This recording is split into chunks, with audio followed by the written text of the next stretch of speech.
Okay, on to part 2 of this lecture. A few more pages left. I think I'm about halfway through, actually. Excuse me. So now we move into Roman numeral 3 of the lecture, which is what kinds of experiences or events can lead to PTSD or acute stress disorder. You know, does every stressful experience, every agitating and fearful experience qualify?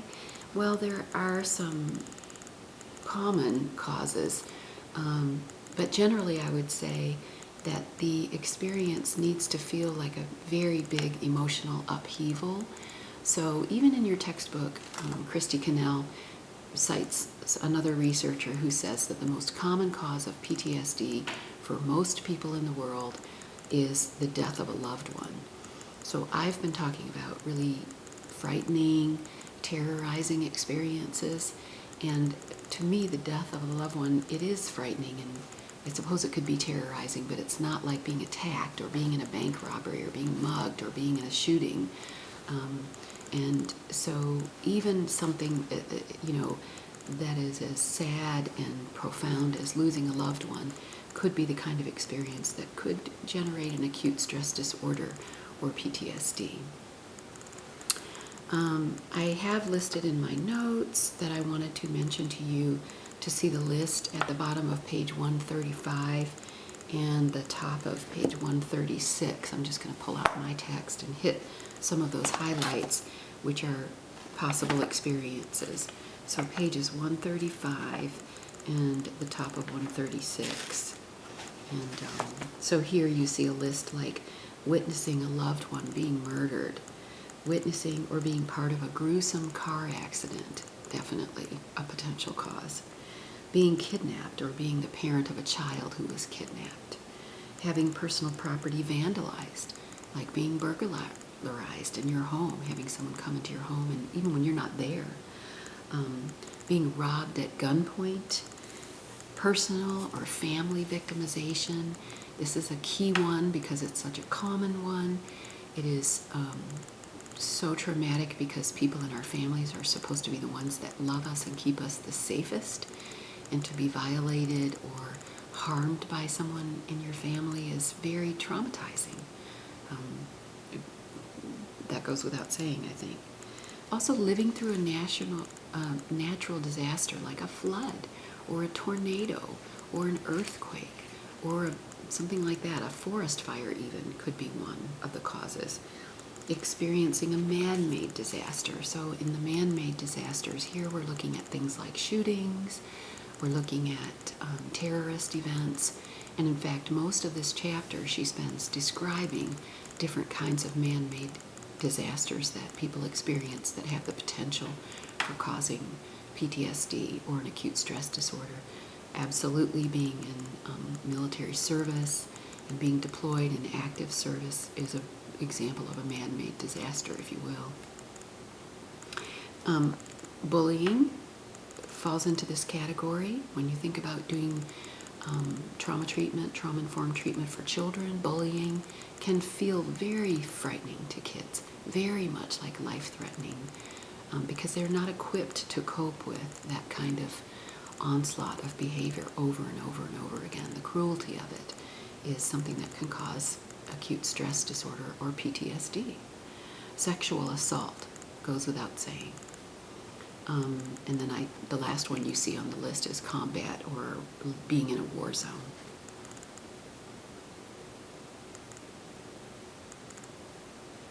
So PTSD for these events can be severe or mild, depending on the perceived level of threat. And I have in my notes where I wrote this, quotation marks around perceived level of threat, because this goes back to the idea in Cannell's book about cognitions and the cognitive key and how important our cognitions are in terms of how we interpret events and how events become very much a crisis for us. It's based on how we interpret the event and how we interpret what happened and what our thoughts are. Now, I don't mean to diminish that being in a gun incident or being held at gunpoint is that you can just think yourself away from being afraid of that. I mean, I do acknowledge absolutely how frightening and terrorizing that experience truly is. But I just wanted to point out that the idea of using the ABC model for crisis intervention with helping people with trauma or to avoid traumatic reactions, helping them address their thoughts and using cognitive behavioral principles can be very, very helpful in terms of how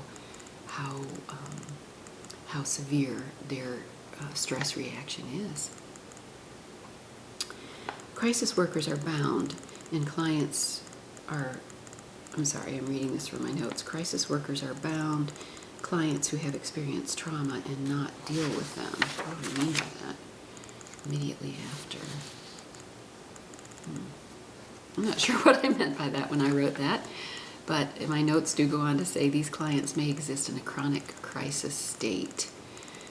I guess what I think what this idea is about is that if people experience a terrible event, as I've been saying to you in our lecture, if they don't get any treatment for it, then they will eventually develop PTSD or have the potential to develop PTSD. Because remember, not everybody develops PTSD by a long shot, but they definitely have the potential if they don't get help. And so crisis workers can really be helpful to people who have experienced a traumatic event.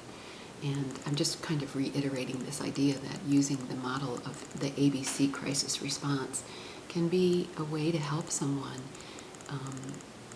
in a crisis event. It can be a way for you, with just having taken this class, to provide some help and some comfort to any kind of client that you know or come into contact with. What happens to young children who are exposed to trauma? This is another section of the book. I guess the author wants to address this with us. And there's a beautiful case example on page 148 that is a case example of an 11-year-old boy, and I think his grandfather gets in a terrible accident, and the boy starts to have an acute stress reaction. He is starting to do avoidance behaviors. He is having difficulties just functioning. And so read that case. It's a great example. But children do have some common behaviors that they will potentially engage in, and those are at the bottom of page 136. So if you're looking in your text, this is just right after the bullets that we talked about a moment ago. What happens with kids is that when they're fearful and they have an experience that makes them very upset, they tend to regress to an earlier time, an earlier age in their life, where they felt more secure, or when they were younger and they were able to ask for comfort and care from people their parents generally. And so you might see things like thumb sucking, or a child might start wetting the bed, or a child might start wanting to be carried or not to leave the parents' presence. They might be reluctant to go to bed because they don't want to be by themselves, or they're afraid they're going to have nightmares, or that thoughts of the experience are going to keep coming up for them and making them upset. They might have fantasies that the event never happened. They might start saying, that didn't happen, or I don't remember that. They might cry, they might get agitated and be reactive, screaming, losing control of themselves. They can also become withdrawn and immobile, so not wanting to do anything, looking a little bit like a person who has depression, maybe curling up on the couch with a blanket and just sitting very still, just not really wanting to be in life. And definitely refusing to go to school or having problems when they do go to school. So these are very interesting, aren't they? These reactions that children might engage in, that are symptoms that they've had enough stress that they're coping by using new behaviors or old behaviors from a younger age. I don't want to scare you by talking about these younger behaviors. It's not as if a child loses their language or they cognitively decline. These are just coping mechanisms that a child will engage in until they feel safer. And then when they are able to process the traumatic experience they've had, these regressive behaviors will disappear, and they'll start to behave like their own age again. You should know that kids can benefit from trauma-informed counseling, and in fact, many therapists, every therapist I know is trained now in trauma-informed therapy, because of course, if we can help children in an early age recover from and integrate the traumatic experiences that they've had, they won't grow up into troubled teenagers who are living with all of this extreme stress and having to use defense mechanisms, and they won't maybe grow up into adults who become trauma or what do you call them, crisis prone people. So just know that all counselors and helpers are being trained for trauma-informed therapy, especially people who do real therapy with children. I thought we should talk just for a moment about EMDR. And so that's Roman numeral 5 on our lecture outline. What is EMDR? And EMDR is a type of therapy. It's a modality, a way of doing therapy, just like the counseling theories that we've studied in the past. EMDR is more like a technique family, if you will. It stands for eye movement desensitization reprocessing. So you can see why we call it EMDR. It is mentioned in the book. She does not go into very much detail, but it's a very specific type of therapy that a person needs specialized training and certification for.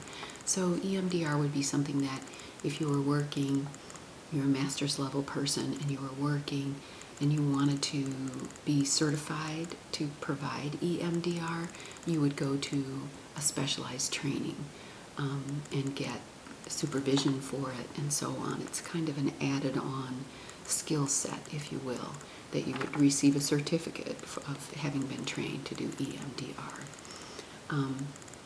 It is a type of what's called exposure therapy. And so earlier in the lecture when I was talking about having the client re-experience or revisit the trauma experience in great detail, this is one of those types of therapy.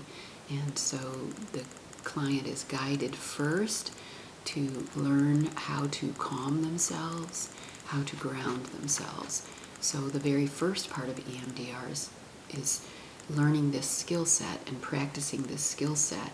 And you might even have the client actually go home and practice this set of skills that are related to self-calming, self-soothing, grounding, to avoid the client going into disassociation during the therapeutic process. And so it's very important at first for the client to have these skills practiced enough so that when they're in the re-experiencing part of the therapy and the therapist asks them to stop remembering that and now go into the relaxation or the self-calming behavior, they can do it on command. That's kind of an important part of this. And so, EMDR is, as I said, it's not really very complex, but it's a very specific type of therapy that has to do with actually a light bar and a client watching this light bar, and light travels back and forth out of the client's field of vision, and that behavior with the eyes, the eye movement, is a part of the name of this therapy. Once the client is doing that behavior, then the therapist leads them into very specific levels of remembering this traumatic event. And all of this is planned out ahead of time with the client. And of course, the therapist describes to the client the process, and the client and the therapist plan together collaboratively the kinds of calming they're going to use, but also the kinds of experiences that they're going to, almost like titrating the remembering of the traumatic event. And so the EMDR is done over several sessions, 6 to 8 weeks sometimes, an hour and a half or so at a time. And this is completed until the client can think about the traumatic event and remark to you that it has less severity of upset. And so just as I described to you earlier when I was talking about exposure therapy, this EMDR type of exposure therapy works in the very same way, on the very same principles. And so what's hoped for by using EMDR is that that traumatic memory gets lessened and lessened and lessened in its power to upset or terrorize the person. And so that when they do finish the therapy, it is integrated into an experience of memory, but not a terrorizing memory any longer. Okay, so moving on to the next section of this lecture, I want to talk a little bit about how do people act when a big community disaster happens. This is in your textbook under the category of natural disasters, pages 137 and kind of going on through 139. She does a bit of an introduction of this. There is a concept about how communities tend to operate, populations of people operate when a natural disaster happens. It's ironic that we're talking about this right now because in a way, we are very much in the middle of a natural disaster, which is a pandemic of illness that we don't have answers for, that some people are dying from, and that we are fearful of being contaminated with. And so we're all experiencing this terrible thing, this terrible threat together. If you think about what's going on now with the COVID-19, switch off now to think about what if we were all experiencing a terrible tornado, the aftermath of a tornado with all of our homes ruined, or a terrible forest fire like happens often out in California or out in the West. How people are all having this experience together, or a hurricane, more to the point for us here on the East Coast. So what she talks about is the way that people go through 4 stages of behavior as a community, individually, and then, of course, as a community. And the first stage is this stage called heroic behavior. And in this stage, people are reaching out to help each other. They're offering to sacrifice something of their own to help their neighbors. This is happening in our media right now. I'm sure you're seeing the same things that I am seeing. My neighbors saying, I have toilet paper I can give to people, I have food. If you know of an elderly person who needs me to do something for them, I can do it.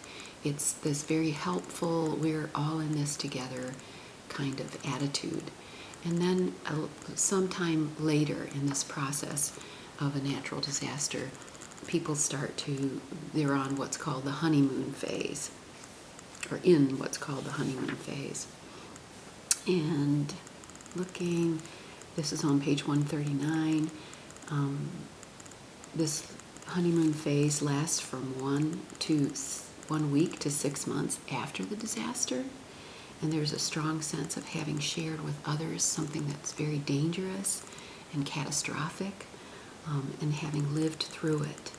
And so there still is very much this sense of community and mutual support and caring. And, I would imagine that once we get past the worst of the COVID-19 infection and people recover from the illness and the worst of the threat is over, we might see, this honeymoon phase. After the honeymoon phase wears off, people realize that life is, as she says in the textbook, not a bowl of cherries. And so whatever's happened to us individually, loss of employment, extreme financial distress for business owners, survivors sometimes perceive that others that were in their community who were really helpful are now not as helpful. People go back to being kind of selfish and thinking about what they need for themselves. And in the book, it's described as going back to our normal state of greed, jealousy, and selfishness. And so this utopia community that we experienced in the first two stages kind of goes away, and you can feel a little bit bitter or disappointed in human nature. And then we can just feel a little bit resentful. So there is this phase called disillusionment. So we've talked about the heroic phase, the honeymoon phase, and then now we're talking about this phase of feeling disillusioned. Strong feelings of disappointment can arise. Maybe all the emergency help that was once being offered by the government or by local communities starts to go away.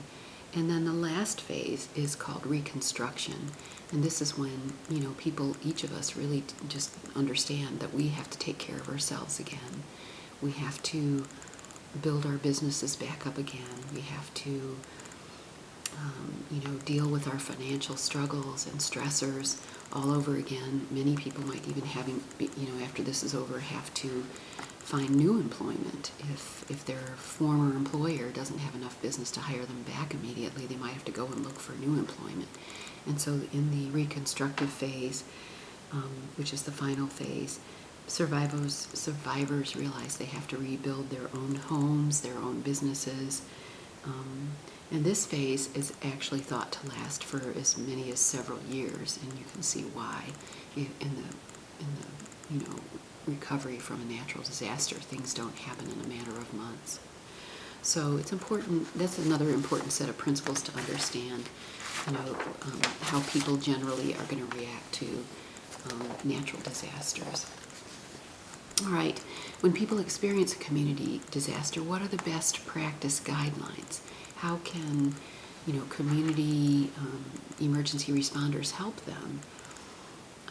One first thing is to remind people, as we talk to them, that the feelings that they're having are normal. They're normal behaviors in very unusual times. And so this is a form of validation. Some people may feel like they're definitely losing control. They might feel like they can't cope, like they're losing control of their own perceptions of things, and they need to be reassured that what they're feeling is normal. It's not them going crazy. Also, it's helpful to ask people to reduce the amount of time they spend on media, and this is exactly how I feel right now about what's happening with the COVID threat. I want to know the latest things that are happening, the latest news. It seems like it's changing by the hour. It is changing by the hour. But I can't sit and watch that all day. It just increasingly puts me at a state of agitation and fearfulness, and a feeling like I'm out of control, and I just don't feel good. It makes me not be able to sleep at night. And so this is true for every one of us. And so it's good to suggest to them that they cut down on the amount of time that they're spending with their television on. Maybe suggesting that they go from having it on all day to having it on 4 times a day for an hour and just catching up. And then, switching out to other activities that are more health-giving, like going outside, going for walks, sitting maybe outside in a chair in nature, other kinds of things that would be soothing, suggesting that people do those more helpful behaviors. Additionally, staying away from excessive amounts of alcohol or drugs or even caffeine is something to suggest, because these are not helpful coping mechanisms. They're not healthy. They don't promote good sleep hygiene, which is another thing that we want to help people try to get into the habit of, even though we're so nervous and scared and upset and frightened that our sleep's being disrupted. We should try to practice good sleep hygiene, which means not using electronics, very soon before you plan to go to sleep.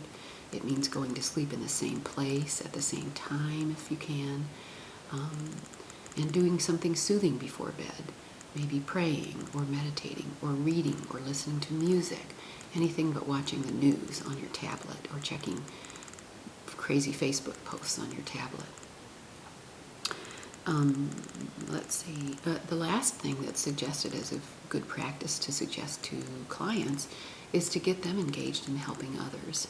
So instead of just rolling around in that feeling of lack of control and feeling like a victim, it's helpful if we can do something that is helpful to other people. This could be as simple as, picking up trash on the side of the road or in a park. It could be, offering to be of help to your neighbors, maybe picking up pine cones in your neighbor's yard, offering to help someone with their children so that they can have a break. Any kind of reaching out to help others is something that is preventative in the face of a natural disaster. All right. On pages 144 and 145, and kind of wrapping over into 146, there's further discussion about interventions. And so just wanting to hit on that briefly, after the emergency is stabilized, people's shock reaction generally starts to wear off. So often, as we know, at the beginning of a terrible experience, we feel almost like we're in shock or we're in the sense of disbelief. But then once that wears off, a flood of emotion can start to return. So a person might start shaking, they might start crying, they might look like they're falling out of control with their emotions. This is a little bit scary for the person, it's a little bit scary for helpers, but it actually is cathartic. It's getting all of that pent-up stress and fear out, or sadness out, and it actually is helpful for us to do that. And so this is very true for people who have experienced a natural disaster.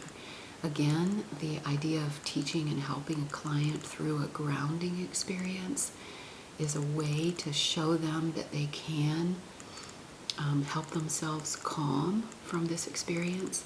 Personally, unless the client looked like they were really scared and out of control and panicky, I would probably let them discharge a lot of this emotion, and I would tell them that it was a good thing that it happened, and I would want them to get some of that out before I started the grounding. I would, though, start grounding if a client just seemed to increasingly ramp up and they were looking like they were quite scared, because you don't want to let the person feel further out of control. And one of the main principles of traumatic responding to trauma is to help the client regain a sense of control. So as this flood of emotions appears, the guiding of a client through grounding, or even maybe a guided imagery for self-soothing, would be something to teach the client and help the client develop. A client could really even be taught a guided imagery, and then you can develop it with the client in collaboration, and they could record it on their telephone and then have it with them. And what's also quite helpful, if they trust you and they like your voice, you can record something like that for them. But it's also really helpful for a client to record that for themselves, so that they're hearing their own voice doing a guided imagery for calming and soothing. There is some description in your text, very brief description of something called critical incident debriefing. And this is for people who are actually responders for disaster mental health. And so this developed out of a need to take care of caregivers. So when counselors and human services workers and crisis workers are constantly helping people in the aftermath of a disaster, let's say a natural disaster or a man-made disaster, you're working with people's emotions over and over and over again. You're feeling with people their fear. You're feeling with people their terror, their disgust, their anger or rage. And so, because we're human beings and we're hardwired for this, we absorb that trauma. And there is actually something that can develop for helpers called vicarious traumatization. I don't know that is discussed in this textbook, but it's a way of becoming unwell, kind of related to burnout, if you will, but also very much because of absorbing the traumatic feelings of people as you help them through them. And so critical incident debriefing is meant to cut that off, to help crisis workers